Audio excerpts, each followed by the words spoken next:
Hello, and welcome to part 2 of our 4-part series on the PfMP exam, the Portfolio Management Certification. Who am I? I'm Stephen Mitchell. I'm simply someone who is a PfMP holder. These are things I wish I would have known earlier, or just to put some things out there to hopefully help you in your process. So in part 1, we went over, is the PfMP right for you? Is it what you need? Is it what you think it was? And in this series, in this part, we're going to go through the application process. And why are we going to do that? Because it is inherently different than, I'm going to use the PMP as my base reference. It's a different process. Unlike the PMP, which the process is you've got to have the specific amount of time you've worked in project management, and then I believe there's still a certification that you need to do as a prerequisite to say you've taken a class. But other than that, that's the requirements to sit for the PMP. The PfMP is inherently different at its foundation in the fact that you have to submit an essay. I don't want to call it an essay, but it's definitely an extended description of your qualifications to sit for the exam itself. And this description that you're going to give and submit will be reviewed by a panel of a group of people to read it and decipher and have to clearly understand that you are qualified for it. So it's not AI that's going to review it. It's not a random sampling of a computer that's looking for buzzwords. It's a human being that you're going to have to convince that you have the qualifications to sit for the exam. So with that, I'll say, number one, take it seriously. And it's not that you wouldn't take it seriously because it's something you want to now dedicate yourself to do, spend time and money. What I mean take it seriously is the amount of time it's going to physically take you to complete the application process.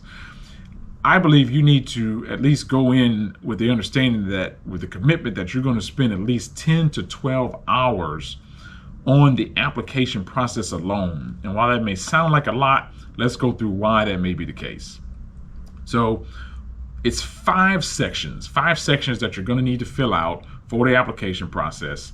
Section 1 is to describe the portfolio that you are currently working on or have worked on in the past. What is your actual experience with managing a portfolio? So with that, you're not even out of the gate yet if you cannot explain in great detail and convince somebody else what that portfolio is. Refer back to part 1 of this series on what the portfolio actually is that you need to be describing. The next 4 parts of that 5-part essay are different questions that you need to answer, and those questions are based on different knowledge areas: governance, strategy, communication, risk, and different things like that. So with that, let's just assume that you spend 45 minutes per section. So it's a pretty practical assumption. If you spend 45 minutes per section, you're already at about 3 hours and 45 minutes already. And so with that, you have to focus that time on answering that specific question in one of 2 ways, and I'll get to that in a second. Let's say you need to come back after that point and proofread, redo some things, and you say, well, it's the perfect first time. Well, you are also capped at 500 words. So as you put together this beautiful explanation, it's going to blow everybody away about how you're qualified for it. Bam, right in the middle of that, you're capped at 500 words. So I'm sure at some point in time, you're going to have to go back and condense some items, delete some items that you thought were relevant that you physically don't have the space to put in the description. So don't underestimate the time it's going to take to do each specific question. So let's say you took 1 hour instead of 45 minutes. If you took 1 hour, you're already at 5 hours for the first pass, 5 hours for the second pass, to really make sure that when you submit this, it's going to sound like you want it to come across to a person, or it's actually a panel, a group of people who are going to have to understand it and agree with it.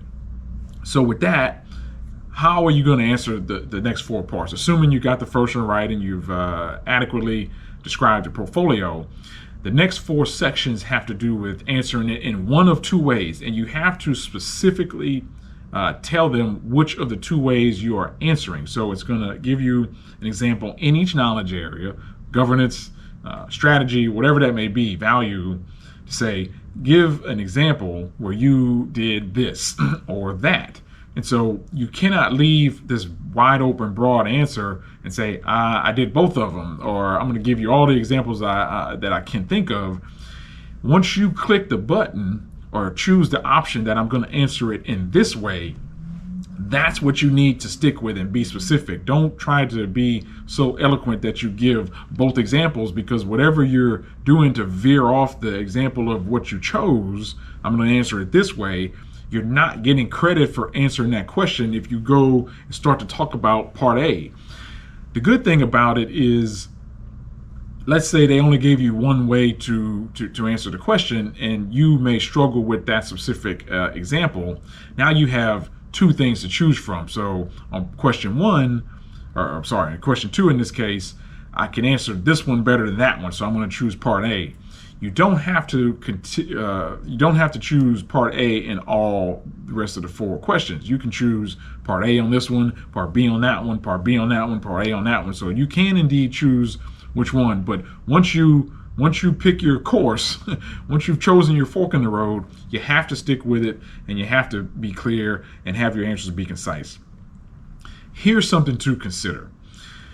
You may want to start reading the material for the PfMP exam, because once again, when we take a PMI exam, it doesn't matter what your definition is, doesn't matter what your company's definition is, it may not even matter what your industry's definition is. It only matters what PMI's definition is, and that's what it should be. So I would throw it out there to start actually reading the reference material while or before you put the application process through, because when you have to be specific about what you're answering, your reference point may be your own experience.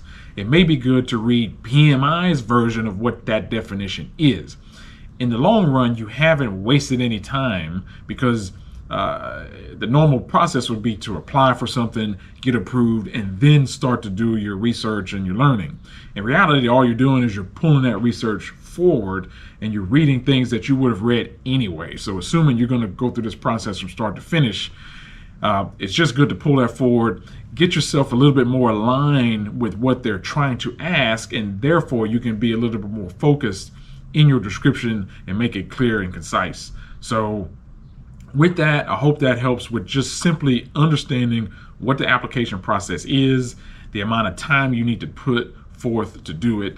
Don't underestimate it, but if you do it right, you can get it clear and then proceed to the next step. So with that, in the next part of our 4-part series, we're going to go through the reference material itself. What should you be looking at with the standard for portfolio management 3rd edition or the 4th edition? So see you in the next video. Thanks.